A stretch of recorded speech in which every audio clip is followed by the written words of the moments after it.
حضرت عرفہ بن ربی حضور کے غلام ہے، وہ روایت کرتے ہیں، کہتے ہیں جب جبلہ اہم کے خلاف ہم لڑنے گئے تو روم کی فوجیں بھی تھی اور عرب کے دیگر قبائل کی فوجیں بھی. کہتے ہیں ہمارے سپہ سالار کا نام حضرت خالد بن ولید تھا، معمولی آدمی نہیں جسے نبی پاک نے فرمایا یہ اللہ کی تلوار ہے. سیف اللہ خالد بن ولید سپہ سالار تھے، لیکن کہتے ہیں کہ ہم نے ذرا سا حملہ کیا تو انہوں نے اتنی سخت ہم پر مزاحمت کی کہ مسلمان کہنے لگے آج بچ کے نہیں جائیں گے. کہتے ہیں ہم سارے حضرت خالد بن ولید کے قریب گئے. یہ کوئی ہم نے نہیں حوالہ لکھا، یہ تاریخ اسلام، ان کو سارے مسالک پڑھتے. کہا حضرت خالد بن ولید سے کہ حضور مسئلہ کیا ہے، کسی جنگ میں پیچھے نہیں اٹھے، آج کیا ہوا؟ جناب خالد بن ولید کہنے لگے میری ٹوپی گھر رہ گئی ہے. میری کوئی نہیں سمجھ آئی آپ کو؟ میری تو نے کہا حضرت صاحب ٹوپی ہم سے لے لیں. کہنے لگے وہ والی نہیں، میرے والی رہ گئی ہے. کہا ٹوپی کا جنگ سے کیا مطلب ہوا، تلوار سے کیا مطلب ہوا؟ تو آپ فرمانے لگے میں نے اپنی ٹوپی میں نبی پاک کے 3 بال مبارک سیے ہوئے ہیں، 3 منہ مبارک. امت غور کرے اس بات پر، 3 منہ مبارک کے ٹوپی کے اندر سیے ہوئے. فرمانے لگے تلواریں تو سب کے پاس ہیں، مجھ سے بہادر سیانے بندے بھی ہیں، پر جب میں حضور کے منہ مبارک سر پہ رکھ کے میدان میں نکلتا ہوں تو فرمایا پھر اللہ مجھے ہر میدان میں کامیابیاں عطا فرماتا ہے. یہ نظریہ دیکھو، عقیدہ دیکھو، تبرک ہی کوئی نہیں، برکت ہی کوئی نہیں. کہاں بیٹھ کے دین پڑھا ہے؟ یا ہمیں سمجھا لو یا پھر ہم سے ایک کام ضرور کرو بھائی، ایک طرف تو آؤ نا. حضرت خالد بن ولید کہنے لگے ٹوپی رہ گئی ہے. صحابہ دلیری دینے لگے کچھ نہیں ہوتا، قربان جائیں. حضرت ابو عبادہ بن جراح کہتا ہے میں مدینے میں سویا ہوا تھا تو نبی پاک مجھے خواب میں ملے. حضور نے فرمایا میرے خالد کے گرد فوجیں چڑھ گئیں، تو یہاں سویا ہوا ہے، اٹھ پکڑ بندے چل پہنچ میدان میں. کہتے میں نے حضرت ابو عبادہ بن جراح کہتے ہیں میں صبح اٹھتے ہی میں نے لشکر تیار کیے، گھوڑے دوڑائے، مدد کے لیے نکلے. جب ہم رستے میں جا رہے تھے تو ایک ہمیں نوجوان ملا گھوڑے پہ، سر پٹ گھوڑا دوڑا رہا ہے اور بڑی اس کی تیزی ہے. کہتے ہم نے آواز دی تو اس نے اور تیز کر دیا. حضرت خالد بن ولید کے میدان کے قریب پہنچ گیا. کہتے میں نے 2 سپاہی دوڑائے، میں نے جا کے کہا اس سے روکو کون ہے. کہتے جب ہم قریب گئے نا تو اس نے کہا پیچھے ہٹ جاؤ، قریب نہ آنا. کہتے ہم نے کہا تو کون ہے؟ کہنے لگے میں حضرت خالد بن ولید کی زوجہ ہوں، میں ان کی اہلیہ ہوں. تو کہا آپ کدھر جا رہی ہیں؟ کہنے لگی وہ منہ مبارک والی ٹوپی گھر بھول گئے تھے، اور ٹوپی بھول گئے تھے. سارے راز نہیں جانتے، میں بیوی ہوں، میں جانتی ہوں کہ خالد کو کامیابی ملتی تھی مصطفیٰ کے تبرک کی برکت سے. وہ ٹوپی بھول گیا ہے، مسئلہ بن گیا ہوگا. ٹوپی پہ نظر پڑی ہے تو مجھے کوئی اور ملا نہیں تو میں خود دینے جا رہی ہوں. حضرت ابو عبادہ بن جراح کہتے ہیں ہم نے کہا کہ ہمیں دے دو بہن، ہم دے دیں گے. کہنے لگے نہیں، ہمیں پتہ ہے اس کا ادب کس طرح کرنا ہے، کیونکہ ہمارے گھر میں رہتی ہے تو ہمیں پتہ ہے ادب. اور یارو اگر یہ ذائقہ ہی نہیں تو پھر تجھے حضور کی عزت کا پتہ ہی نہیں. اگر تو حضور کے تبرک سے آشنا ہی نہیں پھر تجھے پتہ ہی نہیں رسول اللہ کے مقام کا.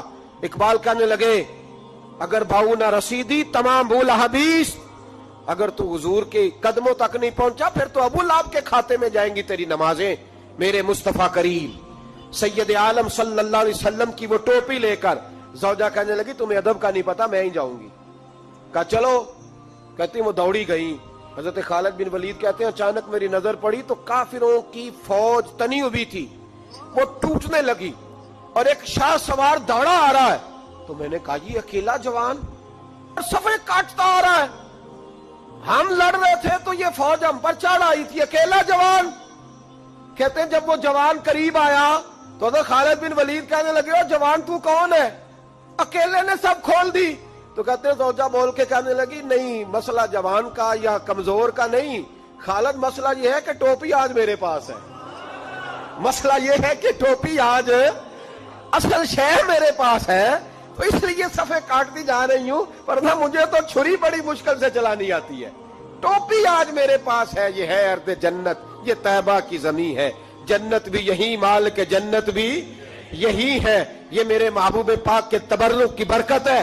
حضرت خالد بن ولید رضی اللہ تعالیٰ عنہ کو زوجہ کہنے لگی ٹوپی آ گئی ہے، ٹوپی آئی ہے تو سمجھ لو فتح بھی آ گئی ہے۔ حضرت خالد بن ولید نے ٹوپی پہنی، اتنی دیر میں حضرت ابو عبیدہ بن جراح بھی آ گئے، کہنے لگے تگڑے رہنا، پہنچ گئے ہیں۔ تو حضرت خالد بن ولید کہنے لگے نام بھی پہنچتے تو خیر تھی، اب مصطفیٰ کے بال مبارک پہنچ گئے، اب حضور کے منہ مبارک۔ او بھائیو یہ تبرک حضور جہاں رکے، صحیح بخاری، صحیح بخاری، صحیح بخاری حوالہ میرے ذمے۔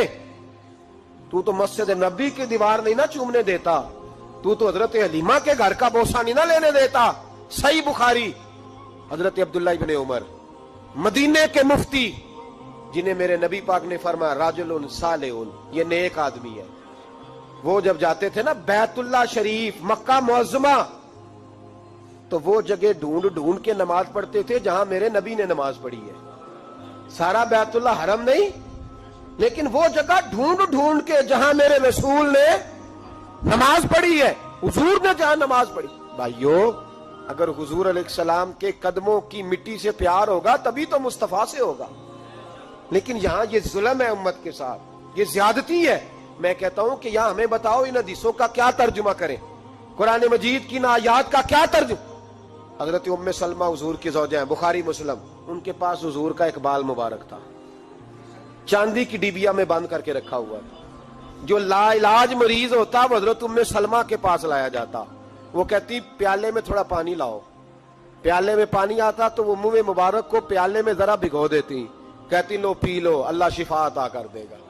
لا علاج۔ حضرت انس بن مالک 10 سال حضور کی نوکری کی، لوگ پوچھتے انس کیا کمایا ہے، کہنے لگے جو کمایا ہے وہ صندوق میں بند کر کے رکھا ہے۔ 10 سال نوکری کی نبی پاک، جو کمایا بند کر کے، انتقال کا وقت آیا تو حضرت ثابت بنانی کو بلایا، آپ کے شاگرد تھے، کہنے لگے جب بکسا کھول کے لا، کھول کے لائے تو ایک ڈبیا نکلی، فرمایا اسے بھی کھول، جب اسے بھی کھولا ایک منہ مبارک نکلا۔ کل زندگی کی کمائی، نبی پاک کا اقبال مبارک، کہا اس کا کیا کرنا ہے، فرمانے لگے جب مر جاؤں نا غسل دے کے تو میری منہ کھول کے زبان کے نیچے رکھ دینا۔ حضور اس کا کیا فائدہ، فرمایا جب فرشتے حساب لینے آئیں گے من ربو کا بولیں گے، پہلا لفظ کہنے کے لیے منہ کھولوں گا تو سامنے حضور کا منہ مبارک ہوگا۔ پسے مردن فرشتوں نے جو تلاشی لی تو کیا نکلا، فقط ایک دل کے گوشے سے خیال مصطفیٰ نکلا۔ اور میرے اعلیٰ حضرت مشورہ دیتے ہیں، کہتے ہیں لحد میں عشق رخ شاہ کا داغ لے کے چلے، ہم نے اندھیری رات سنی تھی چراغ لے کے چلے۔